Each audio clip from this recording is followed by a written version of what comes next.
कितना खुश नसीब है कि अब से कुछ ही देर में हम लोग मीटियोर शावर देखेंगे, और वो भी एकदम लाइव। ऐसा पहली बार हो रहा है गाइस, लाइफ में ऐसा नजारा दोबारा देखने को नहीं मिलेगा। ये देखो, अमेरिका में भी शुरू हो गया मीटियोर शावर। अरे हमें इंग्लैंड के आसमान में भी दिखाई दे रहा है। अगला नंबर हमारे देश इंडिया का है दोस्तों। तैयार हो जाओ आसमान में प्रकृति की आतिशबाजी देखने के लिए। वो देखो शुरू हो गया।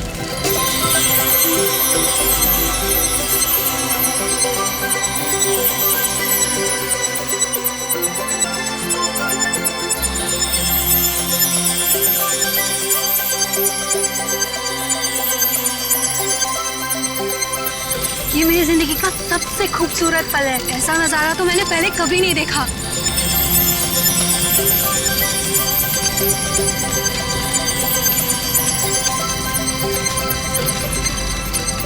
हे गाइस, वो देखो, आसमान से शायद कुछ गिर रहा है। ये कहीं किसी मीटियोर का हिस्सा तो नहीं है? वो देखो वहां गिरा, चलो देखते हैं। ये तो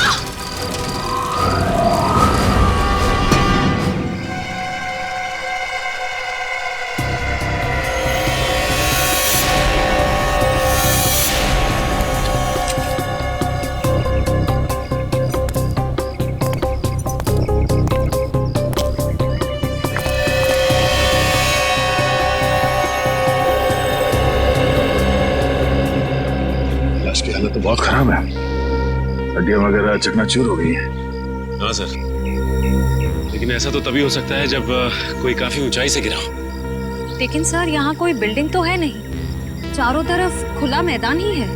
लाश आसमान से गिरी है, वरना इसकी इतनी बुरी हालत नहीं होती।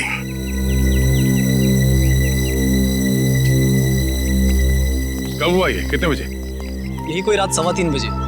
हम लोग रात को मीटियोर शावर देख रहे थे, तभी अचानक आकर के कुछ गिरा। और हमें लगा मीटियोर शावर का ही कुछ हिस्सा होगा, लेकिन जब पास जाके देखा तो लाश थी। सर, जब लाश ऊपर से गिर रही थी तब ये जल भी नहीं रही थी। अच्छा, ये केस कुछ ज्यादा ही पेचीदा लगता है। देखते हैं डॉक्टर सालुंके क्या कहते हैं इस लाश को देख के। चलो।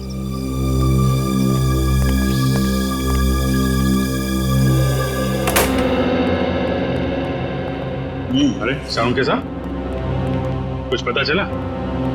हाँ, फिलहाल तो इस आदमी की उम्र पता चली है, और वो भी डॉक्टर तारिका ने ही पता किया होगा।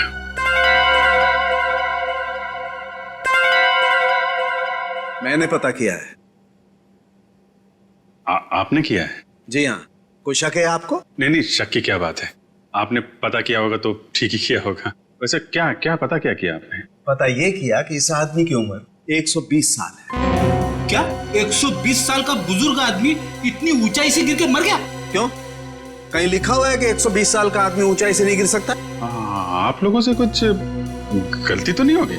आप एक काम कीजिए, तारिका जी से कंफर्म कर लीजिए। बताओ भाई ने। हाँ अभिजीत, इनके एक्सरे स्कैन्स देख लो। देखो, ये देखिए, इनकी हड्डियां काफी कमजोर हो चुकी थी, जैसे कि उम्र के साथ साथ होता है। और टिश्यूज को हुए नुकसान को देखकर हमने अंदाजा लगाया कि इनकी उम्र तकरीबन 120 साल के आसपास रही होगी। अच्छा, वैसे कितनी ऊंचाई से गिरे होंगे ये? फिलहाल ये बता पाना मुश्किल है। सर, हो सकता है इस आदमी को किसी हवाई जहाज से फेंका गया हो। सर, वो केस याद है ना आपको, जब एक लाश को हेलीकॉप्टर से फेंका गया था?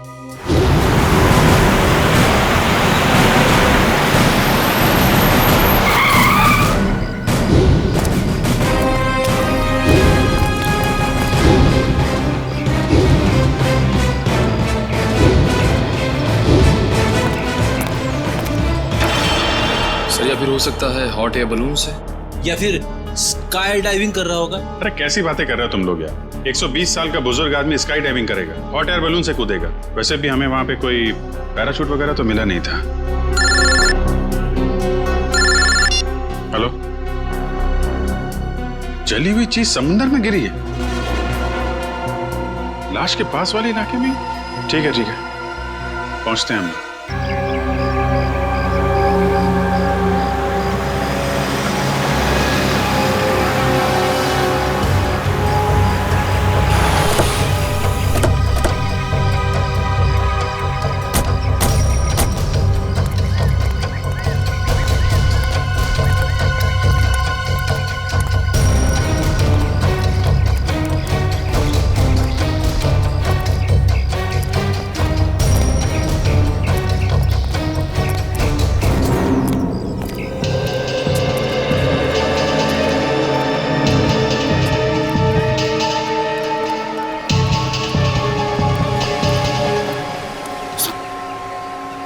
कुछ पता चला क्या गिरा था समंदर में? नहीं सर, समुद्र में क्या गिरा अब तक कुछ पता नहीं चला।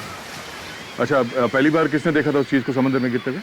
शंकर ने कह रहा था कि जब वो अनोखी चीज समुद्र में गिरी तो वो बॉम्ब की तरह फट गई और उसमें से चिंगारियां भी निकली। सर हो सकता है ये कोई बॉम्ब ही है, शायद किसी ने ऊपर से फेंका। नहीं सचिन, कोई समुद्र में बॉम्ब क्यों गिराएगा? बात कुछ और ही है। वो ना हो इसका उस लाश के साथ जरूर कुछ संबंध है। ये शंकर कहाँ? सर वो रहा सर।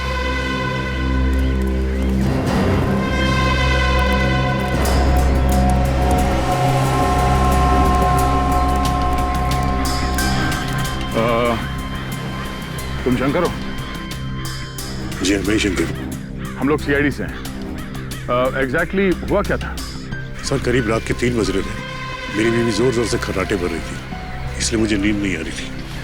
क्या आपकी वाइफ भी खर्राटे मारती है? रेडी, अब अपनी वाइफ की बातें शुरू मत कर देना। हाँ, क्या कह रहे थे आप? नींद ना आ पाने की वजह से मैं कुछ देर बाहर टहलने निकल आया। तभी अचानक मैंने देखा कोई बड़ी सी चीज जोर से छपाक करके समुद्र में गिरी। एक बहुत तेज रोशनी हुई, जैसे किसी ने आग का गोला दरिया में फेंक दिया। सर हो सकता है कि अंतरिक्ष से कोई उड़न तस्तरी गिरी होगी समुद्र में, और वो 120 साल का आदमी वो भी उड़न तस्तरी से ही गिरा होगा, फ्लाइंग सॉसर से। रेडी, मैंने तुमसे क्या कहा अभी? थोड़ी देर के लिए मौन व्रत रखो, समझे? सॉरी। जी कहिए। मैं समुद्र के नजदीक आया, ये जानने कि आखिर हुआ क्या है। तभी दूर एक आदमी की परछाई दिखाई दी। आदमी की परछाई? तुमने उसका चेहरा देखा? नहीं साहब, अंधेरा बहुत था, सिर्फ परछाई दिखी। वो आदमी समुद्र से निकला और वहां उस तरफ चलकर जाने लगा। फिर क्या हुआ? मैं उस आदमी का पीछा करने लगा क्योंकि मुझे शक था, पर वो आदमी वहां सड़क पर चलकर एक कार में बैठ गया और चला गया। कार का नंबर देखा है तुमने? नहीं साहब, नंबर तो नहीं देखा, लेकिन हाँ वो सिल्वर कलर की बैक्स्टर गाड़ी थी। उसने गाड़ी चाबी से खोली या? नहीं साहब, वो कार उसकी नहीं थी, क्योंकि उसने बहुत तिगड़म करके कार का दरवाजा खोला था। सर फिर तो कार चोरी की होगी। Thank you. अब ये पता करना पड़ेगा कि शहर में कितनी सिल्वर रंग की बैक्स्टर कार है जो चोरी हुई है और उनके नंबर्स क्या क्या हैं। सर स्पेक्ट्रोमीटर टेस्ट की रिपोर्ट आ गई है। देखिए मुझे लाश के कपड़ों में से क्या मिला है। क्या मिला है?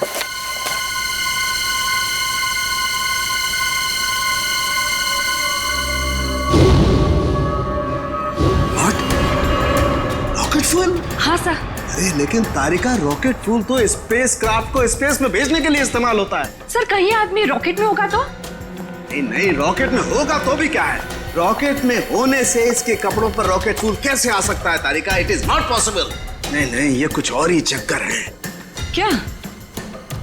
ओह my God, oh my God, ये कैसे हो सकता है? वो कैसा? ये मैंने क्या कर दिया? अब देखना, वो प्रद्युमन वो मेरी मजाक उड़ाएगा, आग बबूला हो जाएगा मुझसे। यार ये ऐसी गलती मैं कैसे कर सकता हूँ? गलती? कौन सी गलती सर? आने के लिए उस समुद्र में जो खास चीज गिरी थी उसके बारे में क्या पता चला? सर अब तक तो कुछ पता नहीं चला है सर लेकिन गोताखोर लगे हुए हैं। सर समुद्र का वो हिस्सा काफी गहरा और खतरनाक है, इसलिए गोताखोरों को काफी दिक्कतों का सामना करना पड़ रहा है। बॉस, अभी तो और भी दिक्कतों का सामना करना पड़ेगा। और भी दिक्कतों का मतलब क्या डॉक्टर साहब आपका? मतलब ये अभिजीत के मुझसे बहुत बड़ी गलती हो गई है। गलती? ऐसी क्या गलती कर दी सर आपने? दया, अगर प्रद्युमन ये वादा करे कि वो मुझसे नाराज नहीं होगा तो मैं बता सकता हूँ। नहीं नहीं, अरे मैं नाराज क्यों हूँगा? मैं तो मिठाई बांटूंगा, क्योंकि the great intelligent and genius doctor Salunkhe ने जिंदगी में पहली बार अपनी गलती मान ली। तो डॉक्टर साहब बताइए, क्या गलती की आपने? गलती दरअसल मुझसे ये हुई है कि उस आदमी की उम्र 120 साल नहीं है। क्या? क्या 120 साल की नहीं है? नहीं। तो फिर क्या उम्र होगी उसकी? लगभग 50 साल। क्या साळुंखे, तूने 50 साल के आदमी को 120 साल का बना दिया? इतनी बड़ी गलती की तूने? यार दरअसल उस आदमी की हड्डियां तो यही बता रही थी कि उसकी उम्र 120 साल की होनी चाहिए, मगर स्पेक्ट्रोमीटर टेस्ट के बाद उसके कपड़ों पर मिला रॉकेट फ्यूल ये बता रहा है कि ये आदमी 4-5 महीने अंतरिक्ष में रहकर आया है। क्या उसके कपड़ों पर रॉकेट फ्यूल मिला? हाँ, और अंतरिक्ष में हड्डियों की डेंसिटी हर महीने 2% घटती जाती है। मतलब लाश अंतरिक्ष में से गिरी है? नहीं ब्रेडी, लाश अंतरिक्ष से अगर गिरती तो जल जाती, धरती पर पहुंचने से पहले ही उसके चीथड़े उड़ जाते, मगर ऐसा हुआ नहीं। मतलब ये लाश किसी स्पेसक्राफ्ट से गिरा है जब वो धरती पे वापस आ रहा होगा। मगर दया, हमारे देश से कोई स्पेसक्राफ्ट तो किसी इंसान को लेकर अंतरिक्ष में गया ही नहीं। फिर भी अभिजीत, हमें पता तो लगाना ही पड़ेगा कि है कौन ये, और फिर वो गिरा तो गिरा कहां से और कैसे, और ये तो हमें हमारी स्पेस एजेंसी ही बता सकती है। हेलो सर, मैं यहाँ का डिप्टी डायरेक्टर हूँ, हरीश मेरा नाम है। कहिए। हरीश जी, हम यहाँ पर एक ऐसे आदमी के सिलसिले में आए हैं जिसका खून हुआ है, मगर उसने अंतरिक्ष में 4-5 महीने गुजारे हैं। आपको तो इस बात की जानकारी होगी ना कि हमारे देश से कौन कौन आदमी अंतरिक्ष यात्रा करके आए। यस सर, जानकारी तो पूरी है, पर हमें ये जानकारी किसी को भी देने की अनुमति नहीं है, फिर चाहे वो CID क्यों ना। लगता है हरीश जी, आप इस बात की गंभीरता को समझ नहीं पा रहे हैं। एक आदमी का खून हुआ है, खून। एक ऐसा आदमी जो शायद आपका साथी था, जो आपके साथ उठता बैठता था, हंसता खेलता था, खाता पीता था, और इसीलिए हम ये जानना चाहते हैं कि क्या आपका कोई साथी लापता है क्या? सर, ये जो भी इंसान है ये हमारा साथी हो ही नहीं सकता, क्योंकि अभी तक हमारे देश की तरफ से कोई भी स्पेसक्राफ्ट एस्ट्रोनॉट लेके अंतरिक्ष में गया ही नहीं है। हो सकता है कोई चोरी छुपे गया हो अंतरिक्ष में। नहीं सर, स्पेस को इतनी साधारण जगह नहीं है, हमारी जानकारी के बिना वहां जाना असंभव है, इम्पॉसिबल। अच्छा, आपके स्टाफ में से ऐसा कोई आदमी है जो आज काम पे नहीं आया? सर, विशाल सर काम पे नहीं आए हैं। विशाल काम पर नहीं आया? अच्छा, क्या विशाल कभी अंतरिक्ष में गया था? हाँ सर, विशाल सर बहुत साल पहले अंतरिक्ष में गए थे, लेकिन किसी और देश की तरफ से। एक्चुअली सर, वो हमारे यहाँ का हेड इंजीनियर है, यहाँ के हर प्रोजेक्ट की शुरुआत उसी की देखरेख में होती है। 3 साल पहले 5 महीने के लिए वो अंतरिक्ष में गया था, जॉइंट नेशन स्पेस प्रोग्राम के तहत। अच्छा, गया था। अभिजीत, साळुंखे ने भी तो यही कहा कि वो इंसान 4-5 महीने के लिए अंतरिक्ष में था। हाँ सर, विशाल सर हमें अंतरिक्ष में जाने की ट्रेनिंग दे रहे थे। और क्या विशाल का कद 5 फुट 7 इंच था? जी। फिर तो सर, जिसकी लाश मिली है शायद वो विशाल ही है। मुझे तो यकीन ही नहीं हो रहा। नहीं हरीश जी, देखिए, जब तक DNA मैच नहीं होता हम यकीन से नहीं कह सकते कि वो लाश विशाल की ही है, लेकिन हमें विशाल के सारे मेडिकल डिटेल्स चाहिए और विशाल के घर का पता भी। जी।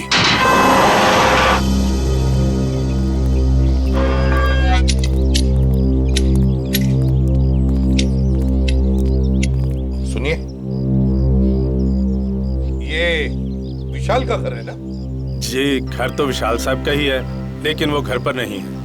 हाँ, वो तो पता है हमें, लेकिन क्या विशाल जी के कोई घर वाले या परिवार वाले, कोई दोस्त वगैरह आसपास रहते हैं क्या? जी, विशाल साहब की पत्नी अदिति मेम साहब तीर्थ गई हैं। आप लोग? हम लोग CID से। CID? जी। कहिए, क्या बात है? आप कौन है? आपका नाम क्या है? जी, मेरा नाम बिरजू है। अच्छा, देखो बिरजू, हमें एक लाश मिली है। लाश? और हमें शक है कि वो लाश विशाल जी की है। ये कैसे हो सकता है? विशाल साहब नहीं मर सकते। देखिए, आप संभालिए अपने आप को। फिलहाल हमें सिर्फ शक है कि ये लाश विशाल जी की है। हो सकता है कि ये लाश किसी और की हो। भगवान करे वो लाश विशाल साहब की ना हो। वैसे आखिरी बार कब देखा था तुमने विशाल जी को? कब मिले थे उन्हें? कल सुबह जब मैं काम पर आया था तो विशाल साहब ने मेरी बाहर से ही छुट्टी कर दी थी। घर के बाहर से ही छुट्टी दी? क्यों, किस लिए? जी पता नहीं, ऐसा पहले कभी नहीं हुआ है। मैंने विशाल जी से कहा कि मैं घर की सफाई कर देता हूँ, झाड़ू पोछा कर देता हूँ, मैं फिर चला जाता हूँ, लेकिन उन्होंने मुझे घर में घुसने ही नहीं दिया। आपको उन्होंने घर में घुसने ही नहीं दिया? जी हाँ, उनका बर्ताव बड़ा अजीब सा था। जब उन्होंने अदिति मेम साहब के तीर्थ पर जाने की बात कही तो मुझे बड़ा अजीब सा लगा, मुझे यकीन ही नहीं हुआ। लेकिन क्यों? क्योंकि अदिति मैडम इस तरह अचानक कहीं नहीं जाती। अगर वो शहर से बाहर कहीं जाती भी हैं तो महीनों पहले वो अपनी तैयारी पूरी कर लेती हैं। अच्छा, साहब ने तुम्हें घर के अंदर आने से मना कर दिया। वैसे बिरजू, हम घर के अंदर देखना चाहते हैं, तुम्हारे पास घर की चाबी तो होगी? जी हाँ। हम ये देखना चाहते हैं ऐसी क्या वजह थी जो साहब ने तुम्हें घर के अंदर आने से मना कर दिया। जी अभी खोलता हूँ।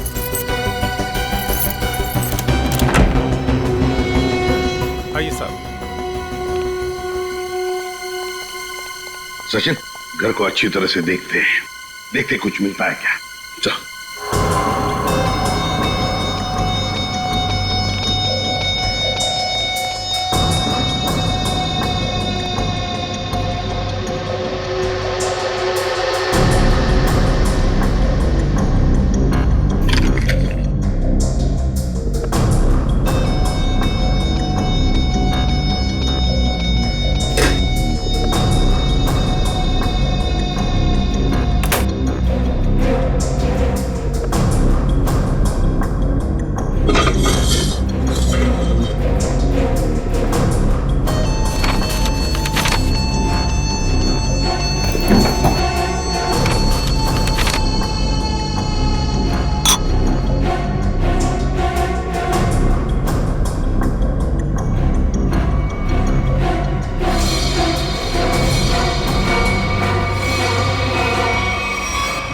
कागज के टुकड़े पर कुछ हल्का हल्का सा लिखा हुआ है।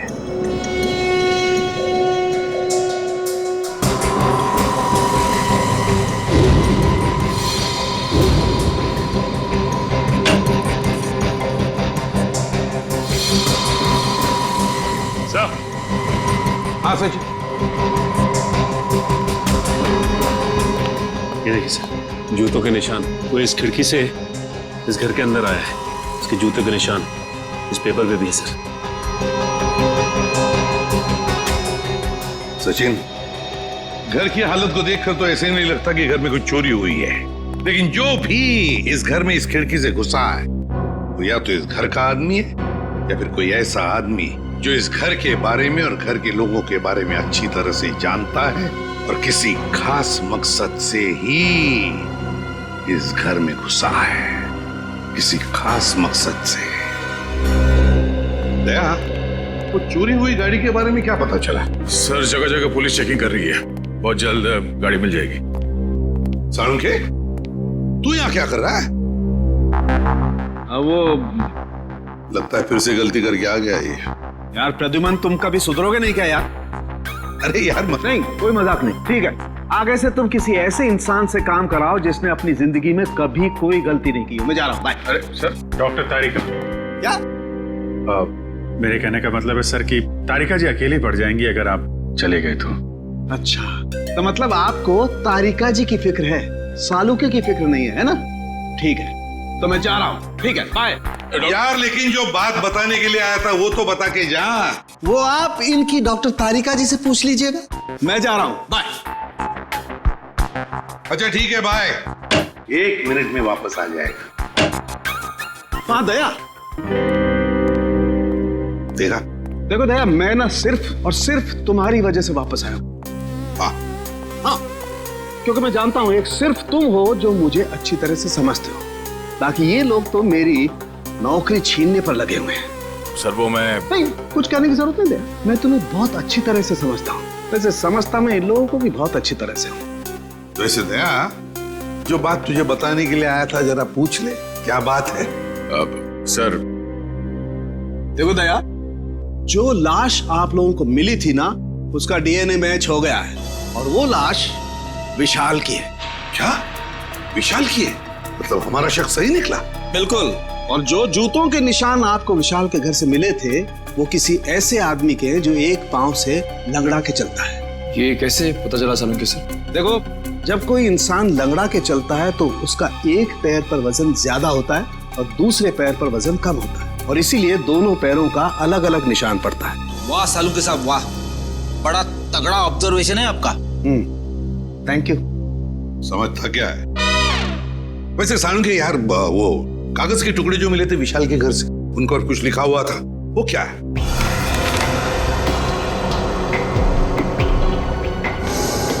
वो ये था, अगर तुमने जुबान खोली तो जान से जाओगे। विशाल को धमकी? लगता है विशाल कोई राज जान गया था सर, और इस राज की कीमत उसे अपनी जान गंवा के देनी पड़ी। सर खूनी जरूर इस स्पेस एजेंसी का ही कोई होगा सर, या फिर आसपास का कोई होगा, वरना स्पेसक्राफ्ट या हवाई जहाज से उसे नीचे फेंकना मुश्किल है सर। बिल्कुल वैसे ही हुआ होगा। बॉस, अभी सालुके के सुरागों की पोटली खाली नहीं हुई है। और भी कुछ बाकी है क्या? हाँ, एक ऐसी चीज जो आपको खूनी के एकदम नजदीक तक ले जाएगी। तो बताइए ना डॉक्टर साहब। देखो दया, इन लेटर्स को गौर से देखो। इस आदमी ने ये लेटर्स कैपिटल में लिखे हैं ताकि अपनी हैंडराइटिंग को छुपा सके, लेकिन इनको जरा गौर से देखो। ये लेटर्स कहीं कहीं पर हिले हुए हैं, कमजोर है। मुझे लगता है इस आदमी का हाथ कांपता था जब ये लिखता था। कमाल है सर, धमकी भरा खत लिखता है और लिखते वक्त हाथ भी कांपता है। डर की वजह से? बिल्कुल सही फ्रेडी, डर की वजह से ही। दरअसल इसके हाथ में कोई तकलीफ थी, न्यूरोटिक तकलीफ। जब ये डरता था, इस आदमी का हाथ कांपता था। जब इसने ये नोट लिखा, ये डरा हुआ था, इसीलिए इसका हाथ कांप रहा था और ये अक्षर इस तरीके से बने। हाथ में तकलीफ? विशाल सर बहुत साल पहले अंतरिक्ष में गए थे, लेकिन किसी और देश की तरफ से। सर वो घटोत्कच, विशाल का असिस्टेंट। विशाल कुछ लोगों को ट्रेनिंग दे रहा था अंतरिक्ष में जाने के लिए। ये घटोत्कच भी उनमें से एक था। मगर अभिजीत, अंतरिक्ष में जाने के लिए वो आदमी मानसिक तौर पर और शारीरिक तौर पर बिल्कुल फिट होना चाहिए, हट्टा कट्टा होना चाहिए। इस घटोत्कच को क्यों सिलेक्ट किया गया? उसके तो हाथ में तकलीफ है। और घटोत्कच के इस कमजोरी के बारे में विशाल को पता चला, इसलिए शायद घटोत्कच ने विशाल को अपना मुंह बंद रखने के लिए उसे जान से मारने की धमकी दी होगी। ये हो सकता है। हाँ रजत, क्या? देखो, सभी पुलिस स्टेशन में खबर कर दो, उसकी फोटो भिजवाओ, सब जगह नाकाबंदी करवा दो। ओके? क्या हुआ? सर, ये विशाल की पत्नी अदिति, ये किसी तीर्थ यात्रा पे नहीं गई है। उसने किसी भी बस, ट्रेन या फ्लाइट की टिकट बुक नहीं करवाई। वो गायब है। अदिति गायब है?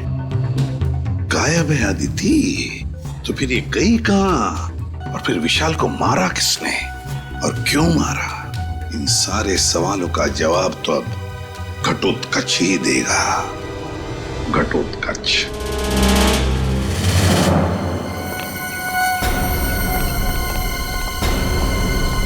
शरीर घटोत्कच का कैसे?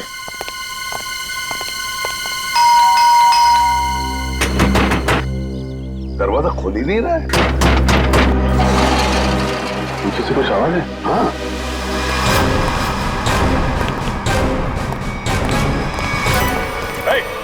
पकड़ो उसे।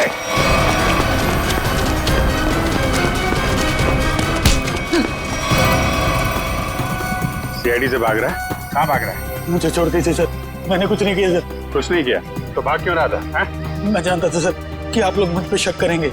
आप लोग मुझ पे शक करेंगे? शक नहीं करेंगे तो क्या पूजा करेंगे? हाँ? तुमने विशाल को चिट्ठी भेजी थी ना, धमकी भरी। अगर तुमने अपना मुंह खोला तो जान से जाओगे। भेजी थी या नहीं? बोल। हाँ सर, वो खत मैंने लिखा था सर, लेकिन वो मेरी भूल थी जो मैंने गुस्से में की थी सर। मैंने विशाल सर को नहीं मारा सर। ऐसी कहानी हम लोग बहुत सुन चुके हैं, समझे? मैं सच कर रहा हूँ सर, मैं तो 3 दिन पहले विशाल जी के घर पे गया था उनसे माफी मांगने के लिए। तुम यहाँ पर क्यों आए हो? देखिए विशाल जी, मैं आपसे अपनी उस चिट्ठी के लिए माफी मांगने के लिए आया। उस वक्त मैं शराब के नशे में था और शराब के नशे में ही अक्सर सच्ची बात जुबान पर आ ही जाती है। देखिए आप ऐसा मत कहिए, आप न सिर्फ मेरे दोस्त हैं बल्कि मेरे मार्गदर्शक भी हैं। अगर आपने मुझे माफ ना किया तो मैं अपनी नजरों में ही गिर जाऊंगा। ठीक है, मैंने तुम्हें माफ किया। देखिए आप कुछ परेशान नजर आ रहे हैं। परेशान? नहीं, मुझे काहे की परेशानी है?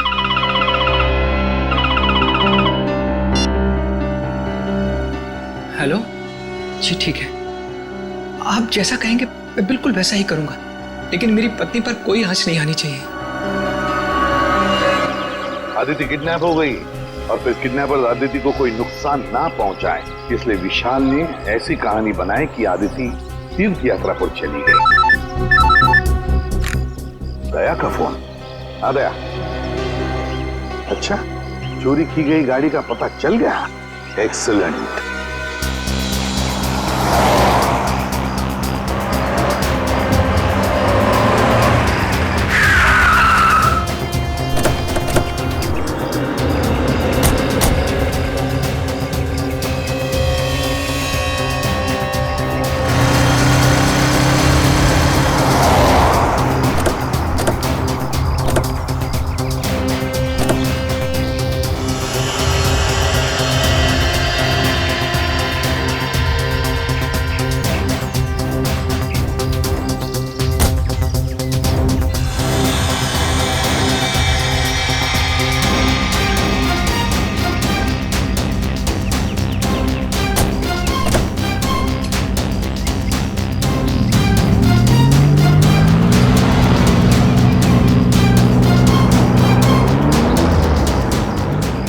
खूनी समंदर किनारे से इस गाड़ी में यहाँ तक आया और उसके बाद गाड़ी को यहाँ पे लावारिस छोड़ के किसी और गाड़ी में चला गया। लेकिन सर, गाड़ी में तो कुछ भी नहीं मिला।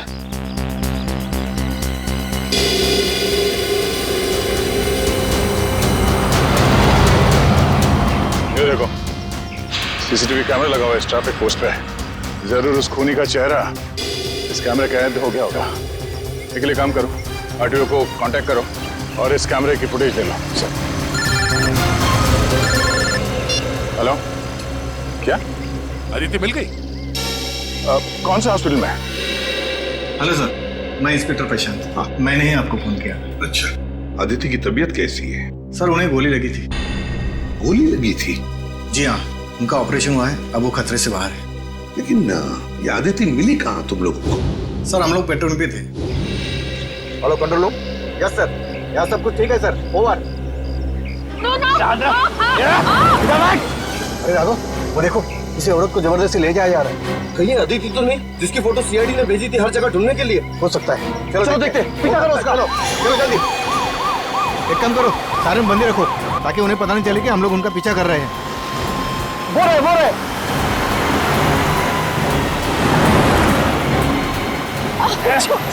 जाने दो मुझे, जाने दो ना मुझे।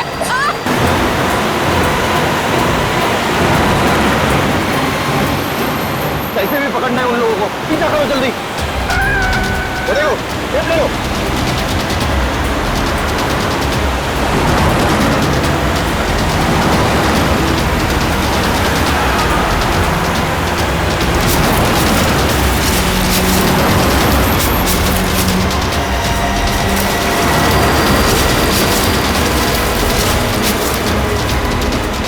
जाने दो ना मुझे। जाने देंगे? जाने से पहले तोहफा तो लेके जाओ। ऐसा तोहफा दिखाता हूँ मैं तोहफा। ये है मेरा तोहफा। ड्राइवर चलो।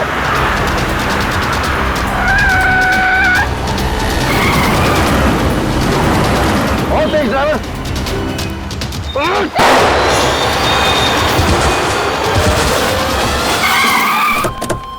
चलो जल्दी, चलो।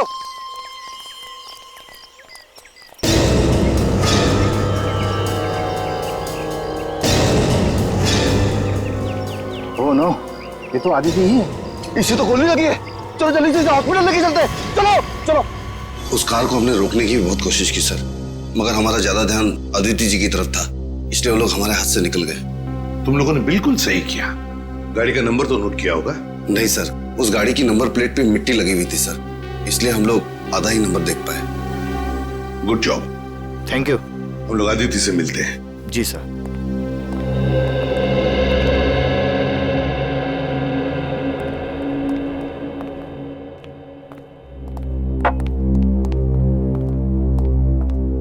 अदिति, अब कैसी हो?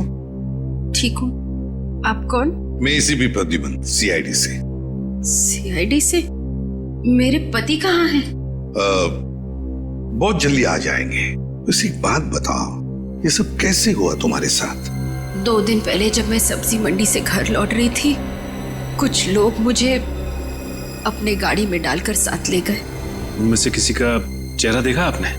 नहीं, उन्होंने अपने चेहरे पर मास्क डाल रखा था। ओह, मास्क पहन रखा था। वैसे कहाँ लेकर गए वो तुम्हें, कुछ बता सकती हो? पता नहीं, उन लोगों ने मुझे कुछ खिलाकर बेहोश कर दिया था। एक अंधेरे कमरे में रखा था और वो मुझे विशाल के काम के बारे में सवाल पूछ रहे थे। विशाल के काम के बारे में? तो तुमने क्या कहा? मैंने उन्हें कहा कि विशाल अपने काम के बारे में मुझसे कोई बातचीत नहीं करते, लेकिन उन्हें लगा कि मैं झूठ बोल रही हूँ। नहीं आदित्य, देखो जिन्होंने भी ये किया है ना तुम्हारे साथ, उनको हम कड़ी से कड़ी सजा दिलवाएंगे, ये मेरा वादा है। आप उन्हें मत छोड़िएगा। वो लोग देशद्रोही है। कुछ देर बाद उनका बॉस भी उसी कमरे में आया और उसने मुझसे कहा कि विशाल मुझसे ज्यादा अपने देश से प्यार करते हैं। मैंने उन्हें जवाब दिया कि मुझे गर्व है कि विशाल पहले एक अच्छे नागरिक है और फिर एक अच्छे पति। बिल्कुल सही कहा तुमने, बिल्कुल सही कहा। और सच कहूं, हमें भी तुम पर गर्व है, क्योंकि तुमने ये सब किया ना इसकी वजह से। अच्छा बताओ, क्या तुमने उस आदमी का चेहरा देखा? नहीं सर, उसने भी अपने चेहरे पे मास्क डाल रखा था, लेकिन हाँ, गुस्से में आकर मैंने उस पर झपटकर हमला किया था। अच्छा? उसकी गर्दन पर खरोच आ गई थी। उस आदमी के गर्दन पर खरोच आई थी? तो फिर सचिन, जरूर आदिति की नाखून में उस आदमी की चमड़ी के अंश होंगे। उस आदमी के चमड़ी के अंश होंगे। हाँ निखिल, ट्रैफिक सिग्नल का फुटेज रेडी है? हाँ सर, रेडी है। चलो देखते हैं।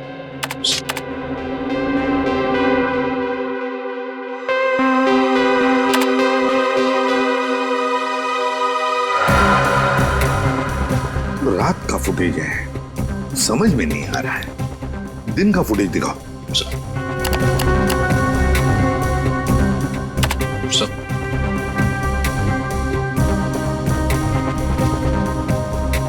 कोई आदमी गाड़ी की तरफ चलते हुए आ रहा है। निखिल, पॉज करो, रिवाइंड करो और फिर से प्ले करो।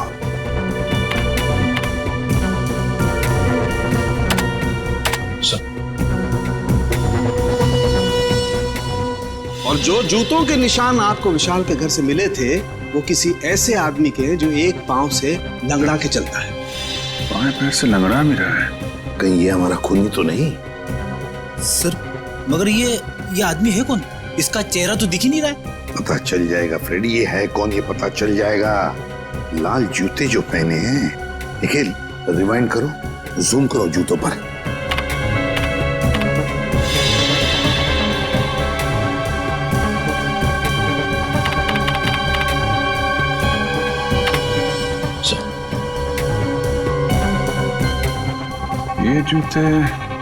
ये जूते मैंने कहीं देखे हैं सर। देखे? कहां पर? किसके पैरों में? सर आज विशाल सर नहीं आए हैं। समीर, विशाल का असिस्टेंट सर, और वो लंगड़ा के भी चल रहा था। विशाल का असिस्टेंट समीर। जब मैं आप लोगों को बताऊंगा कि उस चमड़ी का डीएनए किसका था, आप लोग दंग रह जाएंगे।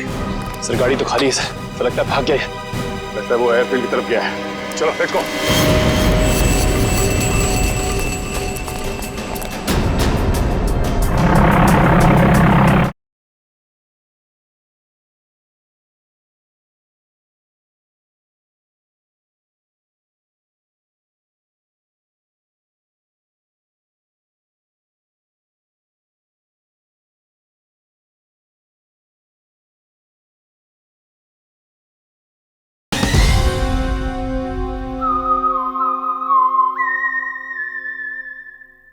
अरे दरवाजा तो खुला ही है। माय गॉड, खून। चक्कर ना रहे ना, लगता है किसी को घसीट के ले जाया गया है यहां से उस तरफ।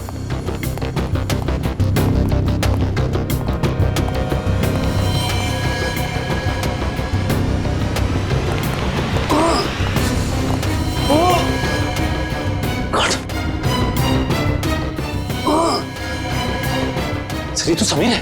समीर, जल्दी से एम्बुलेंस बुलाओ। समीर, घबराओ मत, देखो हम लोग सीआईडी से। हेलो, कुछ नहीं होगा, एम्बुलेंस बुलाई है हमने। क्या क्या कह रहे हो?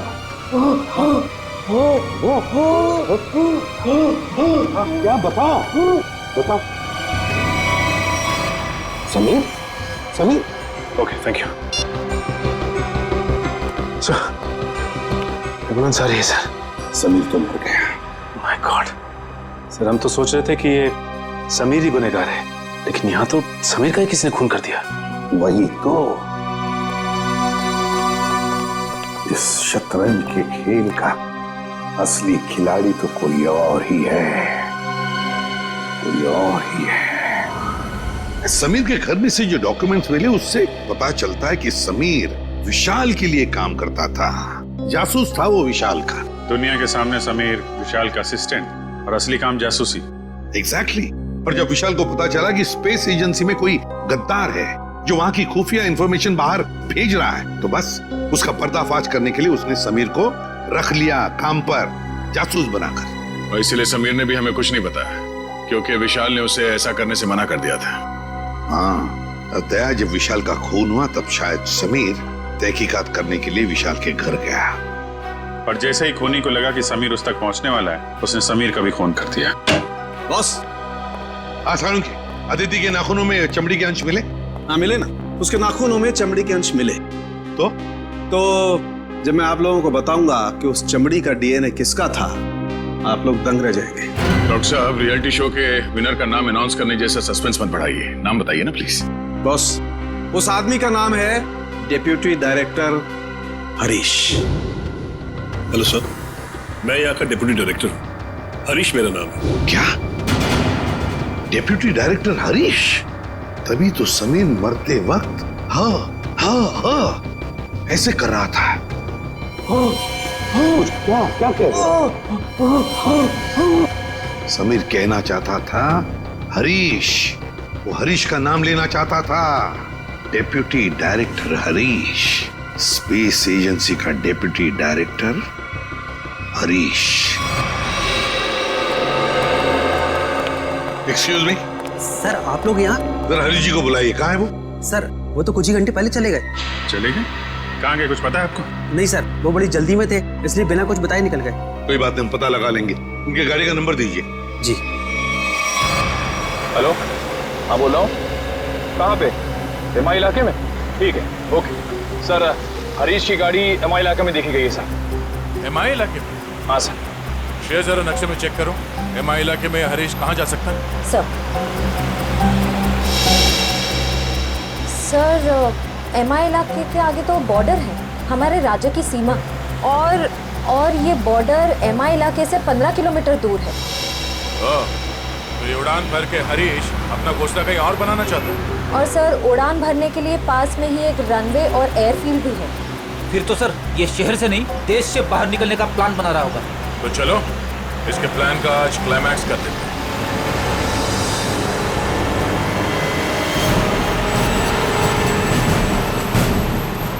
सर, वो देखिए हरीश की गाड़ी है।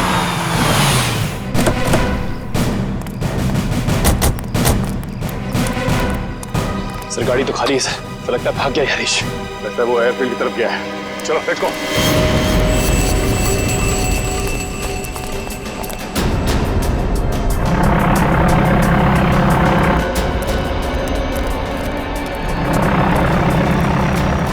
सर, उसका प्लेन तो टेक ऑफ करने वाला है। सर, अगर ये विदेश चला गया तो इसे पकड़ना और भी मुश्किल हो जाएगा। कहीं नहीं पहुंचेगा ये। Oh no.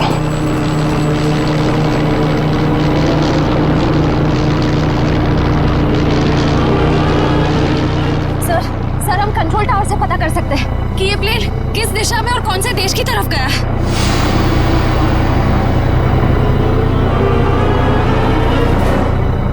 पता तो कर सकते हैं श्रेया, मगर क्या सर? पता नहीं क्यों मुझे ऐसा लग रहा है कि हम अब भी असली खून तक नहीं पहुंचे हैं। सर इस हरीश तक पहुंचते पहुंचते रह गए सर। नहीं निखिल, असली खूनी ये हरीश नहीं है। हरीश नहीं है? तो फिर कौन है सर? अब मेरी समझ में आ रहा है कि सब किसका किया धरा है। चलो।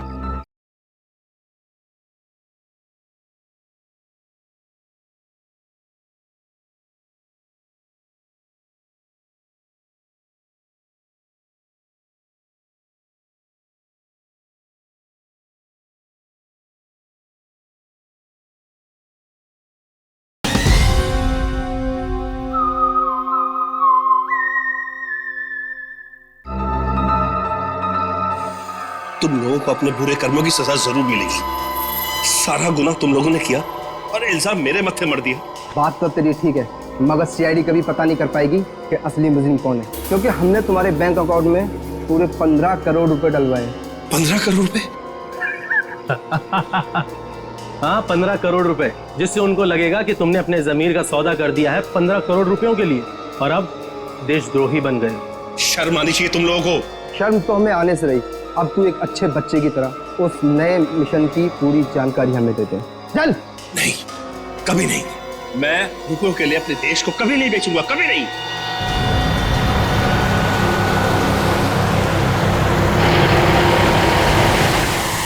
देख, मैं तुझे आखिरी बार बोलता हूँ, बता दे, जिंदा छोड़ दूंगा तुझे, वरना तुम्हारे मरने के बाद वो जानकारी तो हम हथिया ही लेंगे। एक गद्दार की जिंदगी जीने से एक देशभक्त की मौत मरना मुझे ज्यादा गवारा है, समझे तुम लोग? हाँ, मगर अफसोस, कानून और देशवासियों की नजरों में तू हमेशा एक गद्दारी कहलाएगा। नहीं रहेगा। कोई अपनी जगह से नहीं लेगा। जा नीचे, हाथ खोलो, उठ। बस।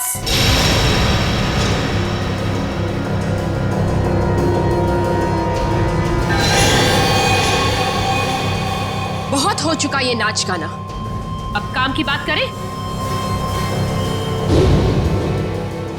हाँ, काम की बात भी हो जाएगी अदिति। तुम लोग मुझे देखकर चौंके नहीं? नहीं, हमें पहले ही पता चल गया था। ज्यादा चालाक बनने के चक्कर में तुम खुद अपनी जाल में फंस गई। तुम्हें याद है, तुमने कहा था कि 2 दिन पहले तुमने हरीश के गले को खरोचा था। हा? मैंने उस पर झपटकर हमला किया था। अच्छा। उसकी गर्दन पर खरोच आ गई थी। हाँ तो? मगर जब हम हरीश से मिलने स्पेस एजेंसी गए थे तब उसके गले पे खरोच का ऐसा कोई भी निशान नहीं था। नहीं सर, स्पेस को इतनी साधारण जगह नहीं है। हमारी जानकारी के बिना वहां जाना असंभव है। और हमसे मिलने के बाद हरीश के गले पे खरोच का निशान बनाया गया ताकि तुम हमें गुमराह कर सको। सर इन लोगों को बिल्कुल मत छोड़ना।